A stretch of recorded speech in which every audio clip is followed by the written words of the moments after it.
Hello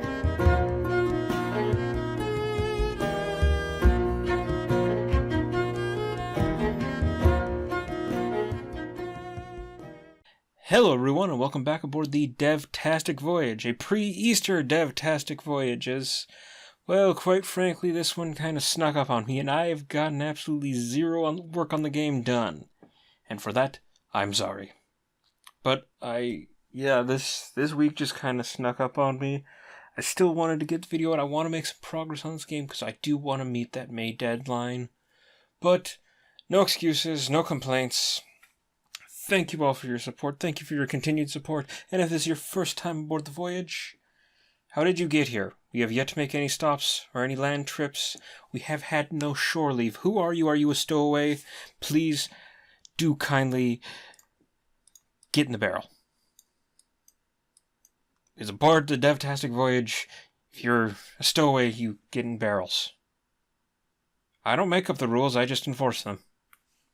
Anyway, so this week we're going to do something a little different because, again, I am honestly concerned you guys are getting really freaking bored with me going through the design talk and all that. So I wanted to change it up this week, and instead of designing how our three heroes may or may not skip together, or who knows, maybe I've gone crazy and just implemented an option where they all three skip together. It's a triple skip. The scandal of it all. I've had the right amount of sugar today. And where was I as my ADD acts up? Ah, yes. What we're going to do today, as you can tell by the goal, is we're actually going to design the prototype. I know that's weird because the prototype is kind of meant to work out the kinks of the design, but we have to eventually design it so we can prototype it so we can design it better and then make it. And then that was his sentence. Okay, let's go. So, what are we going to be doing? Well, we're going to lay out kind of what the game looks like to the player. So we're going to do a lot of player view design here. We're going to make some choices of how actual interactions happen in the game. And yeah, I think the only really way to explain it is to get going. So we're going to go ahead and start the clock, and the dev time starts now. So, first things first, we're going to need to make a lot of decisions. So I'm going to put you to work this week. Now, big decision, how would we lay out the main menu? I think we're fine if we just go and have a play button. I don't know if we need it more complicated than that. Also, at some point, that reminds me, we eventually need to officially name this game. We do have to eventually name the game, which means we have to name the puppy. Right now, it's still working under the code name BCUK High First Day.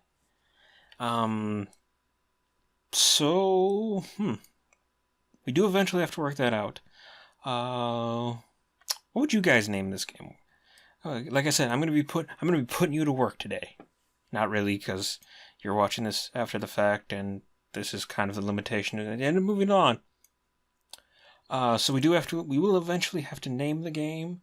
I don't know. Let's my skip with he rode a skipping saddle. That's just wrong. We'll figure out the name later. But for right now, it's codename BCUK High First Day. And I think we can get away with a play button. For a prototype, I don't necessarily know if this game is going to be very options menu heavy, as it's intended to be a very low intensity game. So I think that'll work for our prototype start screen. So then when we come into the actual game, I'm thinking what we do is we have to have you make your first choice, which is a very important choice. Do you play as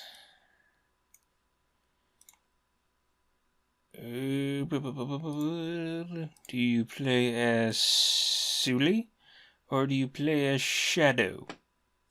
I don't know. Those are Sparkles. We gave Shadow Sparkles because he's all perky. And so then we come to what our main screens are going to look like. Like I said, we are making a visual novel / dating sim / creepy indulgence of my fanficky nonsense. That's a genre, look it up. It's some creepy indulgence of my fanficky nonsense. It's a cinemaficna.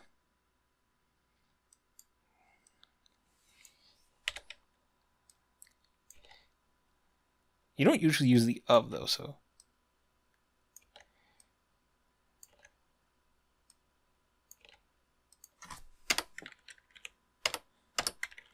There's that's a genre.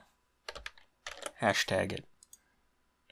Hashtag symphon. We're making a symphon. Oh, good golly gumdrops, why do any of you watch this? Okay, so token of this genre, as I just leave about 30 seconds of dead in it there.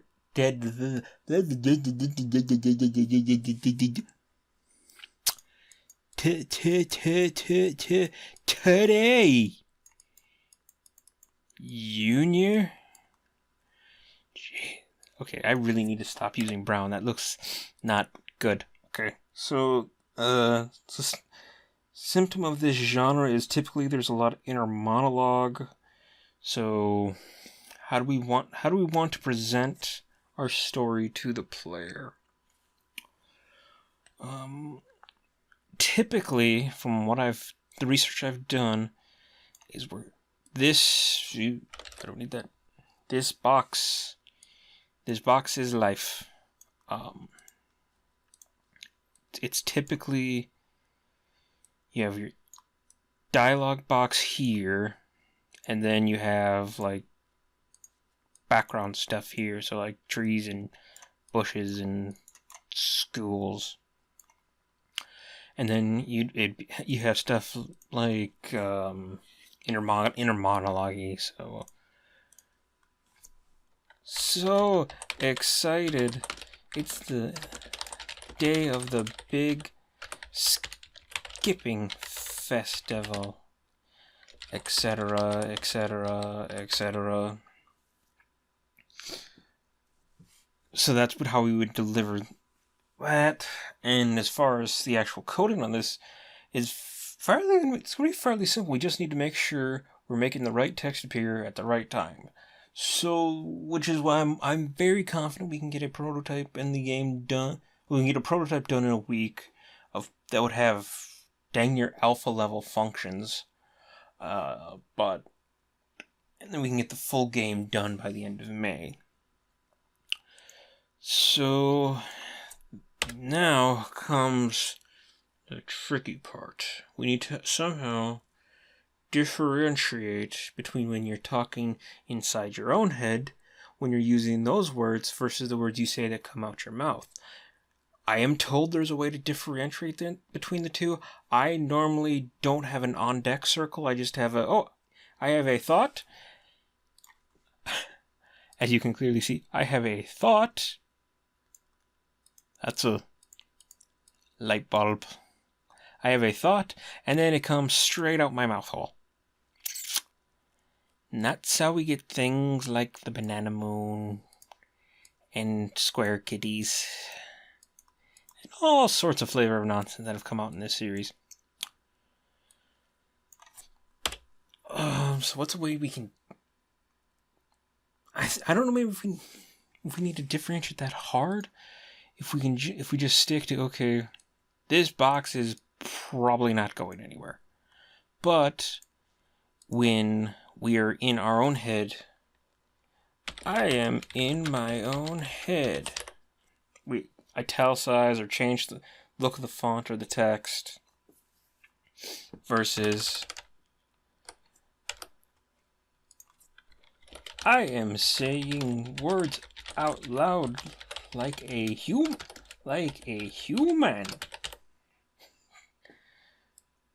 I don't normally do that.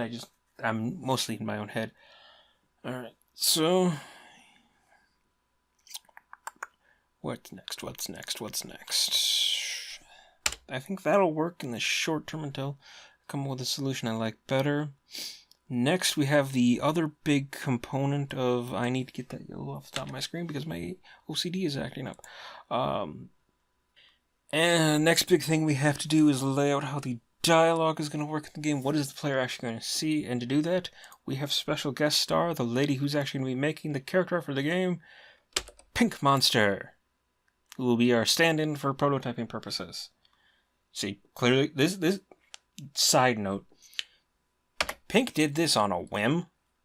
I couldn't do this and nail this style if I tried for hours upon weeks of hours of days. That's how times work. It goes weeks, hours, and then days, right? Moving on. So let's simulate.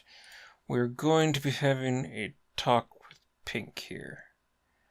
So we have our box. Yay! Oh. Alright, so we have our dialogue box here. Now we have to communicate a couple things. We have to communicate what we're saying, what we're thinking, and our choices as well as what they're saying. Do we do that all inside here? Or do we do, okay, thing 1 to say, thing 2 to say, thing 3 to say, or, okay, so let's back up. So we're using Pink as our sounding board. Alright, let's simulate a conversation we have here. I see Pink. She's always fun to talk and bounce ideas off of. So we're setting up the scene. We're gonna enter conversation with Pink or whoever. Again, just using our artist friend Pink here as a stand-in. Oh, who knows? I may make a dating sim where you try and date Pink in the future. So, oh yeah, I can do that. Yay. Okay, that makes me happy. Alright. Sorry. Mumble. Learning how to use my whiteboard. Alright. So, now you're gonna go into the conversation with Pink. How do we want the people in the game talking to us? Do we want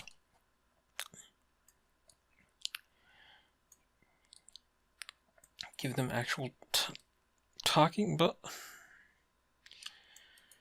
or is that too distracting? Or do we have them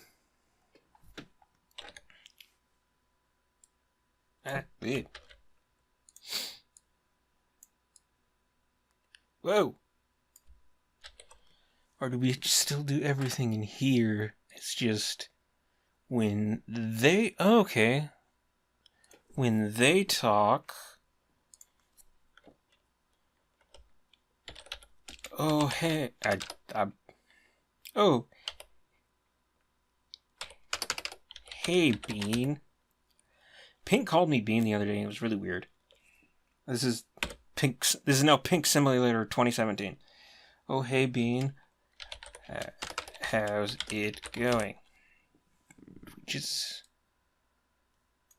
okay, I like that. That actually works well. So in our case, we can give Era a talking color, we can give Suli a talking color, and we give Shadow a talking color.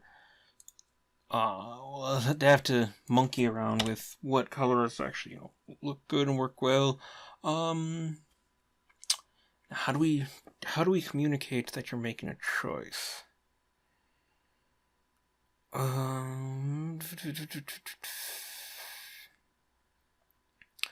I know how we do it out of dialogue. Out of dialogue, what I want to do is... Okay. There's your choices, and then you just pick one and then moves to the next scene. Like I said, not a deeply mechanically involved genre, but when we're in conversation,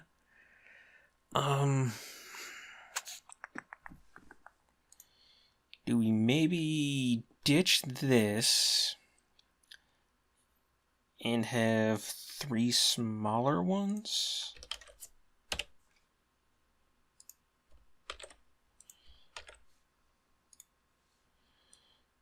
So we still have that, and then we have option 1,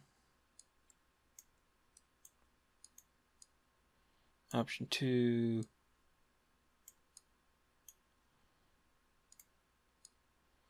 option 3, when they'd actually be, well organized and whatnot. I don't know if I like that. I don't know. I'm going to have to mull that one over. But just in that quick little bit, we're going to go ahead and stop the time. That is pretty much every function of the game. It's not incredibly, like I said, it's not a deep game. It's not designed to be. It's meant to feel kind of choose your own adventure-y. But yeah. So I will hopefully prototype it this upcoming week after the holiday. What else do I need to say? Special thanks to special guest Pink for showing up. Everyone, again, go and show her some love. She will be doing the character art, and as you can tell, she's going to do just a fantastic job. Do let me know what you think of the game. How would you set up the dialogue? How would you set up the choices? How would you make me a cake because it's almost my birthday? You don't have to answer that last one. But until next time, thank you so much for your continued support. Please do be sure to grab all things as you depart the voyage. And enjoy your Easter, and someone tell me why rabbits lay eggs.